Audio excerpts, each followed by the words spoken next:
Hello বন্ধুরা, আজকে আমরা চলে এসেছি তারকেশ্বরের হ্যাপি আওয়ার্সে। প্রথমেই তোমাদের আমি মেনু কার্ডটা দেখিয়ে দিয়েছি। দামগুলো তোমরা দেখতে পাচ্ছ।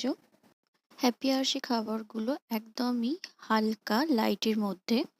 যারা রিচ পছন্দ করো না তারা আসতে পারো। দেখো, প্রথমেই আমি নিয়ে নিয়েছি মিক্স ফ্রাইড রাইস। দেখো, খুবই ভালো, দারুণ টেস্টি ছিল। এরপরে আমি নিয়ে নিয়েছিলাম হান্ডি চিকেন। হান্ডি চিকেনটা খুবই সফট ছিল। দেখো, আমি তোমাদের দেখাচ্ছি। খেতেও কিন্তু অসাধারণ ছিল। আমাদের স্টার্টারে ছিল চিকেন ড্রামস্টিক, তখনও হয়নি বলে আমরা খেতে শুরু করে দিয়েছিলাম। এরপর আমাদের মিক্সড নুডলস চলে এসেছিল।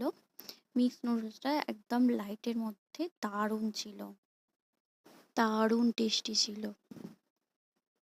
তারপর আমরা নিয়েছিলাম লেমন সোডা।